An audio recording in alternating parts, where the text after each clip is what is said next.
G20 शिखर सम्मेलन में शामिल होने के लिए विदेशी मेहमानों का जाना जारी। आज भारत पहुंचेंगे कई दिग्गज नेता। रात्रि भोज में मनमोहन सिंह और एचडी देवगौड़ा को न्योता, खड़गे को निमंत्रण न मिलने की अटकलें। केंद्रीय मंत्री नितिन गडकरी ने दी जानकारी, बेंगलुरु चेन्नई एक्सप्रेसवे हाईवे इस साल के अंत तक हो जाएगा चालू। 19 राज्यों में भारी बारिश की संभावना, महाराष्ट्र और उत्तराखंड के कई जिलों में येलो अलर्ट। एमपी सीएम आवास में श्री कृष्ण जन्माष्टमी की धूम, सीएम शिवराज ने गाया भजन।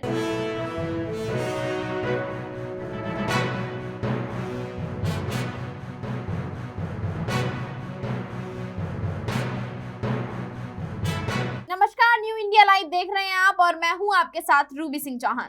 शुरुआत करेंगे इस वक्त की बड़ी खबर से। भारत इस साल G20 देशों की अध्यक्षता कर रहा है। ऐसे में 9 और 10 सितंबर को होने वाले G20 शिखर सम्मेलन में शामिल होने के लिए विदेशी मेहमानों का आना गुरुवार से शुरू हो गया है। इसी क्रम में गुरुवार को मॉरिशस के पीएम प्रविंद जुगनौथ दिल्ली पहुंचे हैं। साथ ही आर्थिक सहयोग और विकास संगठन के महासचिव माथियास कॉरमन और संयुक्त मैक्सिकन राज्यों के अर्थव्यवस्था मंत्री रकेल ब्यूनरोस्त्रो सांचेज भी दिल्ली पहुंचे हैं। गौरतलब है कि अधिकांश देशों के प्रमुख 8 सितंबर यानी आज भारत आएंगे। G20 समिट के लिए अर्जेंटीना के राष्ट्रपति अल्बर्टो फर्नांडीज शुक्रवार सुबह भारत पहुंच गए हैं। दूसरी तरफ स्पेन के राष्ट्रपति पेड्रो सांचेज को कोरोना रिपोर्ट पॉजिटिव आई है, जिसके चलते वो G20 शिखर सम्मेलन में हिस्सा लेने भारत नहीं आ पाएंगे। संयुक्त मैक्सिकन राज्यों के अर्थव्यवस्था मंत्री रकेल ब्यूनरोस्त्रो सांचेज दिल्ली पहुंच गए हैं। वो यहां 9 और 10 सितंबर को आयोजित होने वाले G20 शिखर सम्मेलन में भाग लेंगे।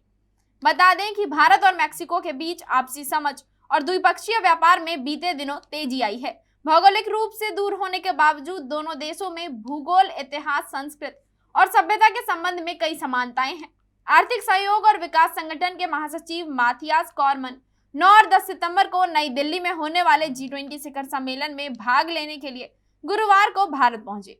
बता दें कि OECD एक अंतर्राष्ट्रीय संगठन है जो बेहतर जीवन के लिए नीतियां बनाने का काम करता है। संगठन का लक्ष्य ऐसी नीतियों को आकार देना है जो सभी के लिए समृद्धि, समानता, अवसर और कल्याण को बढ़ावा दे।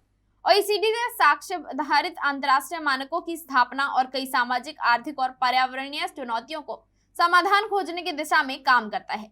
यूरोपीय परिषद के अध्यक्ष चार्ल्स मिशेल 9 और 10 सितंबर को होने वाले G20 शिखर सम्मेलन में भाग लेने के लिए गुरुवार को नई दिल्ली पहुंचे। चार्ल्स मिशेल का यहां इंदिरा गांधी अंतर्राष्ट्रीय हवाई अड्डे पर जल शक्ति मंत्री और खाद्य प्रसंस्करण उद्योग मंत्री प्रहलाद सिंह पटेल ने स्वागत किया।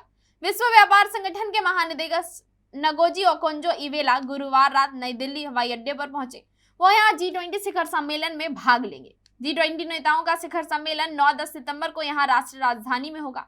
गौरतलब है कि भारत 1995 से WTO का सदस्य रहा है और 1948 में टैरिफ और व्यापार पर सामान्य समझौते GATT का सदस्य रहा है। इससे पहले दिन में यूरोपीय आयोग के अध्यक्ष उर्सुला वॉन डेर लेयन भी G20 शिखर सम्मेलन में भाग लेने के लिए दिल्ली पहुंचे। वाणिज्य और उद्योग मंत्रालय में राज्य मंत्री अनुप्रिया सिंह पटेल ने उनका स्वागत किया। राजधानी दिल्ली में होने जा रही G20 समिट के लिए व्यापक स्तर पर तैयारियां की गई हैं, जहां एक और विदेशी मेहमानों की सुरक्षा के लिए खास इंतजाम किए गए हैं। वहीं उनके रहने और खाने के लिए विश्व स्तरीय इंतजाम किए गए हैं।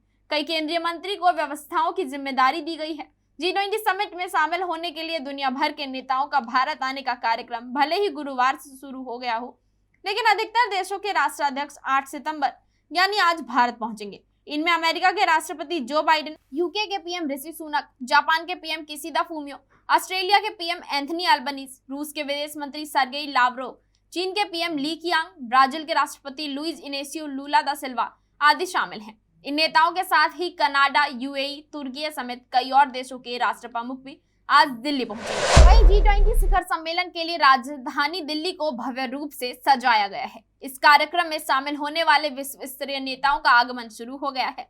दिल्ली में आयोजित होने वाली G20 शिखर सम्मेलन के रात्रि भोज में केंद्रीय मंत्रियों के अलावा कुछ पूर्व वरिष्ठ नेताओं को भी आमंत्रित किया गया है। सूत्रों के अनुसार G20 शिखर सम्मेलन के रात्रि भोज में देश के पूर्व प्रधानमंत्री डॉक्टर मनमोहन सिंह और एचडी देवगौड़ा को आमंत्रित किया गया है। इस कार्यक्रम में भाग लेने वाले विदेशी नेताओं में अमेरिकी राष्ट्रपति जो बाइडेन, ब्रिटेन के प्रधानमंत्री ऋषि सुनक, सऊदी अरब के प्रिंस मोहम्मद बिन सलमान, कनाडाई पीएम जस्टिन ट्रूडो और जापानी पीएम फूमियो किशिदा प्रमुख हैं।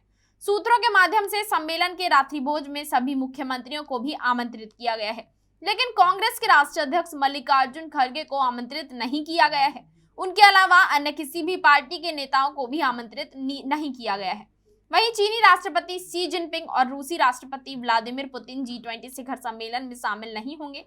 इस सम्मेलन में चीन का प्रतिनिधित्व प्रधानमंत्री ली कीयांग करेंगे और रूस की तरफ से विदेश मंत्री सर्गेई लावरोव इस सम्मेलन का हिस्सा होंगे। इस सम्मेलन में भाग लेने वाले 20 देशों में Australia, America, Brazil, Britain, Canada, चीन, कोरिया, मिस्र, UAE, Germany, Spain, Indonesia, France, Mexico, Singapore, Saudi Arab और यूरोपियन यूनियन शामिल है। G20 सम्मेलन में नाइजीरिया, अर्जेंटीना, इटली, अफ्रीका संघ और दक्षिण अफ्रीका को मेहमान सदस्य के तौर पर आमंत्रित किया गया है। भारत ने पिछले साल नवंबर में G20 की अध्यक्षता संभाली थी और इसकी अगली अध्यक्षता अगले साल ब्राजील को सौंपी जाएगी। इसके बाद साल 2025 में साउथ अफ्रीका को अध्यक्षता सौंपी जाएगी। वहीं केंद्रीय सड़क परिवहन एवं राजमार्ग मंत्री नितिन गडकरी ने बृहस्पतिवार को कहा कि बेंगलुरु चेन्नई एक्सप्रेस राजमार्ग इस साल के अंत या जनवरी 2024 तक शुरू हो जाएगा और ये दोनों महानगरों के बीच यात्रा समय को घटाकर सिर्फ 2 घंटे करने में महत्वपूर्ण साबित होगा। गडकरी ने कहा कि ऐसे में जब देश भर में बड़े पैमाने पर बुनियादी ढांचे का निर्माण किया जा रहा है, चेन्नई जल्द ही एक एक्सप्रेस राजमार्ग परियोजना के जरिए दिल्ली से जुड़ जाएगा। अशोक लीलैंड की ओर से आयोजित एक समारोह को संबोधित करते हुए केंद्रीय मंत्री गडकरी ने कहा, मैंने आज चेन्नई में राष्ट्रीय राजमार्ग परियोजनाओं की प्रगति की समीक्षा की। बेंगलुरु चेन्नई एक्सप्रेस हाईवे इस साल के अंत या जनवरी 2024 तक शुरू हो जाएगा, इसलिए आप इस क्षेत्र में लग्जरी बसें और स्लीपर कोच शुरू कर सकते हैं। गडकरी ने कहा कि देश में इलेक्ट्रिक बसों की बहुत आवश्यकता है। उन्होंने कहा, हम अच्छी सड़कें बना रहे हैं, हम राजमार्ग परियोजनाओं के माध्यम से दिल्ली को चेन्नई से जोड़ रहे हैं। People are traveling in the country. We are developing 36 green express highway. We are connecting Chennai to Delhi. And actually I am telling you that before coming to this program, I was taking the review of our project from Chennai to Bangalore. In the end of this year, in the first January, in January month, we will start Bangalore-Chennai Express Highway, where time period will be only 2 hours. वहीं देश में मानसूनी बारिश का दौर एक बार फिर शुरू हो गया है। मौसम विभाग ने अगले 3 दिनों के दौरान पश्चिम मध्य प्रदेश, महाराष्ट्र और गुजरात में मूसलाधार बारिश की संभावनाएं जताई हैं। उत्तर प्रदेश और पूर्वी राजस्थान में शुक्रवार को भारी बारिश होने के आसार हैं। देश के पूर्वी हिस्से में गरज और चमक के साथ हल्की बारिश हो सकती है। बृहस्पतिवार को उत्तर प्रदेश समेत कई राज्यों में बारिश हुई। मौसम विभाग ने शुक्रवार को 19 राज्यों में जोरदार बारिश की संभावनाएं जताई। इसके अगले 2 दिन यानी 9 और 10 सितंबर को भी 14 राज्यों में तेज बारिश का अनुमान व्यक्त किया गया है। भारतीय मौसम विज्ञान विभाग ने महाराष्ट्र के मुंबई, ठाणे, पालघर, रायगढ़, जलगांव और नासिक जिले में येलो अलर्ट जारी किया है। मौसम विभाग ने चेतावनी दी है कि 8 सितंबर को इन जिलों में भारी बारिश की संभावनाएं हैं। गुरुवार को ही बारिश के कारण मुंबई के लोगों को गर्मी से थोड़ी राहत मिली। हालांकि बारिश के कारण ट्रैफिक व्यवस्था पर असर पड़ा। कई जगह तो लंबे जाम लग गए, तो वहीं कई जगह सर पर दौड़ती गाड़ियां रेंगती दिखाई दी। एक वाहन चालक ने बताया कि बारिश के कारण सड़कों पर फिसलन हो गई है, गाड़ियां चलाने में दिक्कत हो रही है। वहीं मौसम विभाग के अनुसार G20 शिखर सम्मेलन के दौरान नई दिल्ली में बारिश हो सकती है। मौसम विभाग ने सम्मेलन स्थल भारत मंडपम के आसपास 9-10 सितंबर को बारिश होने की संभावनाएं जताई। विभाग ने अलग से G20 बुलेटिन जारी किया। इसके अनुसार शुक्रवार को भी आंशिक रूप से बादल छाए रहेंगे, जबकि 8 से 10 सितंबर के बीच तापमान 35 से 39 डिग्री सेल्सियस के बीच बना रहेगा। वहीं न्यूनतम तापमान 26 से 28 डिग्री के बीच रहने की संभावनाएं हैं। उत्तराखंड में देहरादून सहित 5 जिलों में शुक्रवार को बारिश की संभावनाएं हैं। मौसम विज्ञान केंद्र की ओर से देहरादून, चमोली, बागेश्वर, पिथौरागढ़ और नैनीताल जिले में कहीं-कहीं बारिश और गर्जना का येलो अलर्ट जारी किया गया है। इसके अलावा टिहरी, पौड़ी और चंपावत जिले के कुछ इलाकों में भी हल्की बारिश हो सकती है। वहीं मुख्यमंत्री शिवराज सिंह चौहान ने कहा कि भगवान श्री कृष्ण ने कहा था कि धर्म की रक्षा और दुष्टों के संहार के लिए मैं बार-बार जन्म लेता रहूंगा। प्रधानमंत्री नरेंद्र मोदी के नेतृत्व में भारत आगे बढ़ रहा है। हमारी सनातन संस्कृति हजारों साल पुरानी है। सनातन संस्कृति दुनिया को राह दिखाएगी। मुख्यमंत्री निवास पर आयोजित श्री कृष्ण जन्माष्टमी पर्व को संबोधित कर रहे थे। मुख्यमंत्री और उनकी धर्मपत्नी साधना सिंह चौहान ने समारोह में पधारे श्री कृष्ण भक्तों का स्वागत किया और श्री कृष्ण जन्मोत्सव की बधाइयां दी। कार्यक्रम में केंद्रीय पर्यावरण एवं वन मंत्री भूपेंद्र यादव, सांसद BD शर्मा, हितानंद शर्मा, महापौर मालती राय, तथा बड़ी संख्या में नागरिक उपस्थित थे। कार्यक्रम का शुभारंभ मंच पर भगवान श्री कृष्ण की विधि विधान से पूजा अर्चना के साथ हुआ। मुख्यमंत्री ने कहा कि प्रधानमंत्री मोदी वसुधैव कुटुंबकम के मूल मंत्र पर कार्य कर रहे हैं। मेरी भगवान श्री कृष्ण से प्रार्थना है कि सब सुखी हो, सबका मंगल हो, सब निरोगी हो। उन्होंने कहा कि भगवान श्री कृष्ण ने कहा था कि कर्म करो, फल की इच्छा मत करो। मुख्यमंत्री निवास परिसर में वृंदावन के कलाकारों ने ब्रजवंदना, भक्ति और भजन और नृत्य मधुर संगीत के साथ प्रस्तुत किया। इस अवसर पर गायक और नृतक कलाकार दल ने भगवान श्री कृष्ण की स्तुति में अनेक भजन प्रस्तुत किए। इस अवसर पर मुख्यमंत्री ने भी भजन गाए। उपस्थित भक्तजन देर रात तक भजन सुनते रहे। भगवान श्री कृष्ण के लिए गाया गया लोकप्रिय भजन बड़ी देर भई नंदलाल, नंद के आनंद भयो, जय कन्हैया लाल की, हाथी घोड़ा पाल की और अन्य भजन मुख्यमंत्री निवास में गूंजते रहे। कन्हैया का जन्म हुआ है और पूरे देश में आनंद और उत्साह का वातावरण है। कोरोना काल के कारण बड़े पैमाने पर उत्सव नहीं हुए, घरों में ही कार्यक्रम संपन्न हुए हैं। सीएम हाउस में भी बहुत बड़ा कार्यक्रम होता था, लेकिन मर्यादाओं का ध्यान रखते हुए, लेकिन पूरे आनंद के साथ आज यहाँ कन्हैया की पूजा हुई है। वहीं असम में एक व्यक्ति मुजीबुर रहमान ने गुरुवार को मुख्यमंत्री हिमंत बिस्व शर्मा से मुलाकात की। दरअसल सीएम शर्मा एक सार्वजनिक रैली के कार्यक्रम में पहुंचे थे। इस दौरान एक व्यक्ति ने उनसे मुलाकात की और प्रधानमंत्री आवास योजना का लाभ उठाने के लिए अपना आवेदन सौंपा। सीएम ने उनसे बातचीत की और उन्हें आश्वासन दिया कि परसों से उनके घर का निर्माण शुरू हो जाएगा। इससे पहले असम के मुख्यमंत्री ने बराक घाटी के कछार और हैलाकांडी जिले में 767 करोड़ रुपए की विभिन्न अवसंरचना परियोजनाओं की शुरुआत की। बराक घाटी के 2 दिवसीय दौरे पर आए शर्मा ने क्षेत्र के 8 विधानसभा क्षेत्रों के 18,859 लाभार्थियों को शामिल करते हुए 75 योजनाओं का उद्घाटन किया। उन्होंने 229 करोड़ रुपए की वित्तीय लागत वाली 5 योजनाएं शुरू की और 538 करोड़ रुपए की 4 परियोजनाओं की नींव रखी। सिलचर में एक सार्वजनिक सभा में उन्होंने कहा कि अन्य क्षेत्रों के विकास के साथ साथ बराक घाटी के परिवहन को बढ़ावा देने की सरकार सर्वोच्च प्राथमिकता दे रही है और सिलाघाट में एक पुल का निर्माण किया जाएगा। उन्होंने हैलाकांडी का भी दौरा किया और एक सार्वजनिक रैली को संबोधित किया। उन्होंने कहा कि यदि बराक घाटी के लोग अलग बराक लैंड चाहते हैं तो हम विरोध नहीं करेंगे। हमें इसका विरोध क्यों करना चाहिए? ये बराक घाटी में लिया जाने वाला निर्णय है, हम कुछ नहीं कह सकते। मैं एक मुख्यमंत्री के तौर पर एक साथ रहना चाहता हूँ। यदि कोई अलग रहना चाहता है तो पहले उसे घाटी के लोगों से सहमति लेनी होगी। मुख्यमंत्री ने कहा कि बहु विवाह प्रथा समाप्त करने के लिए विधेयक का मसौदा तैयार किया जा रहा है और इसे दिसंबर तक विधानसभा में पेश किया जाएगा। उन्होंने कहा कि इसके अलावा 15 सितंबर के बाद पूरे राज्य में बाल विवाह के खिलाफ अभियान का दूसरा दौर शुरू है। वहीं भारतीय क्रिकेट टीम के महान कप्तानों में से एक महेंद्र सिंह धोनी के प्रशंसक भारत में ही नहीं बल्कि पूरी दुनिया में है। धोनी ने क्रिकेट में कई उपलब्धियां हासिल की हैं। वो वनडे विश्व कप, T20 विश्व कप और चैंपियंस ट्रॉफी जीतने वाले इकलौते कप्तान हैं। ऐसा नहीं है कि धोनी को सिर्फ क्रिकेट से प्यार है, उन्हें इस खेल के अलावा कई अन्य खेल भी पसंद है। धोनी का पहला प्यार फुटबॉल है। इसके अलावा वो टेनिस और गोल्फ खेलने का भी मौका नहीं छोड़ते। चेन्नई सुपर किंग्स के कप्तान हाल ही में यूएस ओपन टेनिस टूर्नामेंट में कार्लोस अल्कराज का मैच देखने पहुंचे थे। अब उनकी एक तस्वीर अमेरिका के पूर्व राष्ट्रपति डोनाल्ड ट्रंप के साथ वायरल हो रही है। दरअसल धोनी इन दिनों अमेरिका में है। उन्होंने यूएस ओपन मैच देखने के अलावा गोल्फ का भी आनंद लिया। इस दौरान धोनी के साथ पूर्व राष्ट्रपति ट्रंप भी नजर आए। दोनों की तस्वीर सोशल मीडिया पर वायरल हो गई। भारत के पूर्व कप्तान और पूर्व अमेरिका राष्ट्रपति ने नेशनल गोल्फ क्लब वेडमिंस्टर में गोल्फ खेलने के लिए बुलाया था। धोनी के करीबी और व्यवसायी हितेश संघवी ने इंस्टाग्राम पर तस्वीर साझा करते हुए लिखा, धोनी, डोनाल्ड ट्रंप और राजीव नायक के साथ गोल्फ। हमारी बेजवानी के लिए धन्यवाद पूर्व राष्ट्रपति महोदय। दुबई स्थित व्यवसायी संघवी MS धोनी के साथ थे और उन्होंने अपने सोशल मीडिया अकाउंट पर भारत के पूर्व कप्तान के साथ कई तस्वीरें साझा की। वर्ल्ड कप 2023 का बिगुल बज चुका है। मंगलवार को इस मेगा टूर्नामेंट के लिए टीम इंडिया का ऐलान भी हो गया। इसी बीच BCCI सचिव जय शाह ने बॉलीवुड के महानायक अमिताभ बच्चन को गोल्डन टिकट देकर उन्हें वर्ल्ड कप मैच देखने का आमंत्रण दिया है। BCCI ने अपने एक्स हैंडल के जरिए ये जानकारी साझा की।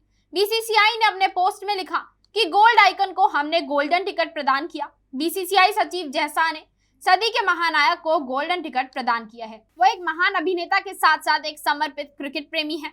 उन्होंने हमेशा भारतीय क्रिकेट फैंस का उत्साह बढ़ाया है। हम उनके साथ जुड़ने के लिए रोमांचित हैं। बता दें, वनडे वर्ल्ड कप 2023 की शुरुआत 5 अक्टूबर को होगी। इस टूर्नामेंट का पहला मुकाबला इंग्लैंड और न्यूजीलैंड के बीच खेला जाएगा। वर्ल्ड कप का फाइनल मुकाबला 19 नवंबर को अहमदाबाद में खेला जाएगा। भारत और पाकिस्तान के बीच महामुकाबला 14 अक्टूबर को खेला जाएगा। ये मैच अहमदाबाद के नरेंद्र मोदी स्टेडियम में होगा। भारत की world cup team Rohit Sharma, Shubman Gill, Virat Kohli, Shreyas Iyer, KL Rahul, Ishan Kishan, Surya Kumar Yadav, Hardik Pandya, Shardul Thakur, Ravindra Jadeja, Axar Patel, Kuldeep Yadav, Jasprit Bumrah, Mohammed Shami. बता दें कि इस समय एशिया कप का आयोजन किया जा रहा है। सोमवार को भारत ने नेपाल को 10 विकेट से हरा दिया। वहीं पाकिस्तान के खिलाफ भारत का पहला मुकाबला बारिश की वजह से रद्द कर दिया गया। भारतीय क्रिकेट फैंस को उम्मीद है कि एशिया कप में एक बार फिर भारत और पाकिस्तान का मुकाबला होगा। वहीं शाहरुख खान और नयनतारा की फिल्म जवान रिलीज होते ही सिनेमाघरों में छा गई।